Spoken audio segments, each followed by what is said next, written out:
Hey guys, Chelsea here with your Chelsea Christine Fitness 8-week challenge, week 1, day 4 workout. Going to go through a few modifications for the exercises as well as maybe some ways that you could progress them and make them a little more difficult. I do want to mention that you're going to notice you don't have a day 5 workout. The reason for that is, you have a day 5 workout, you don't have a video going over day 5. The reason for that is if you need to modify on day 5, it's probably going to be because jumping is an issue for you, meaning that you have some kind of current injury or past injury, my goodness, stumbling over my words today, that limits you being able to jump. So if that is the case, please shoot me a message and I will come up with another option for you for that day. It will probably be just some kind of cardio-based workout, but something that takes the jumping out. Really the only progressions or not really progressions on that day for day 5, but the only modifications really would be rather than jumping, stepping it out. So I don't quite recall what's in that workout, but if you have, say the skater jumps, just kind of stepping it out rather than jumping it out. But I want all of you to try and add the jumps in there if you can. But anyways, back to day 4. Day 4, we are focusing on lower body as well as abs. And the first movement that we have in there is squats. Now there are 2 ways that we could progress our squat movement. First being the loop band, which I showed you on your day 2 workout when we did lower body before. Putting this about 3 inches above our knees and making sure that we're pointing outwards and really working against the resistance of that rather than letting the resistance bring our knees in during our squat.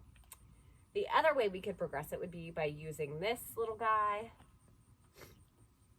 You would have your handles, bringing it up here like you would if you were holding a barbell, and squatting with this resistance band. Oops. So 2 ways that we can make that movement a little bit more difficult. Both of those, awesome. Curtsy lunge, we've done those several times this week. Remember, you can hold dumbbells by your sides, lunge that way. No modification for that one. Next, we move into an ab exercise, so a toe touch. No modification there. If some of these ab exercises are too difficult for you at this point, in a couple weeks it's not going to be as we strengthen that core. But what I want you to do if that is the case, take it out and add in just traditional crunches. Just do what you can, engage that core. Hopefully in a few weeks we'll get to the point where you can do all of the ab exercises. Next we have a reverse lunge with a knee up. No modification there. I will say I have a progression for it though, and that would be to add a jump in with it. So reverse lunge, remember we're stepping backwards rather than forward. So it would mean we are stepping backward and knee up. That would be the general, traditional, how it's prescribed way to do the exercise. To progress it, we would step back and drive upwards when we come back up. Just like that. So one way you could progress it, make it more difficult. Moving into, trying to find where I'm at here. You know when you write something and you can't read your own handwriting? I'm like the queen of that. I say all the time that I have a doctor's handwriting. Unfortunately, I just don't have a PhD yet at this point. Maybe one day. Let's see. Reverse lunge with knee up, walking. 1 second. Walking. Something squat.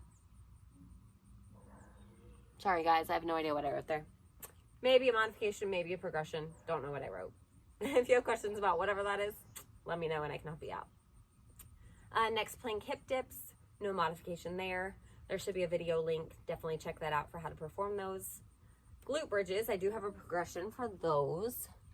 And that would be to add in your loop band. Same thing as with the squats. I want you to have it a couple inches above your knees.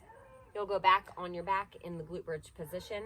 And just like with the squats, you're going to make sure that you're pushing outwards with the band through your glute bridges so that it doesn't allow you to bring your knees inward. That's what we don't want to see. If you can't push out against that resistance and your knees are knocking in, that is a sign that your band is, the resistance is too much.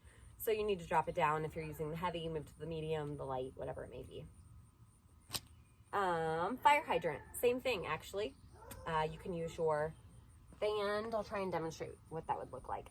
For these fire hydrants with the band, you're probably going to want a pretty light weight. That way you can make sure you're still getting the full range of motion with the abduction movement that we do with our leg. If the resistance is too much, you're not going to get that full range of motion.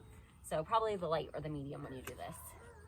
So again, putting it right above your knees, going down into your fire hydrant position, and just like this. So that's your fire hydrant, and then it looks like your final exercise is just a plank. No progression there, but we did talk about you could do that plank on your forearms. That's gonna be a little more difficult. Or if you need to, you can move it and hold a plank just in a general push-up position. And I think that's all I got. So if you guys have any questions about any movements, if you don't know how to do a movement, make sure you check out the link that I've tried to put with pretty much all of the exercises. Or if you have a question about a progression or modification, or you just want to send me a video of you doing a specific movement for feedback on whether or not you're doing it right, that's totally cool. Let me know. I'm here for you guys, so whatever you need. And I hope that your first week of the challenge goes super fabulously. Day 1 through 5, I hope you get every day in, rack up those points, and I cannot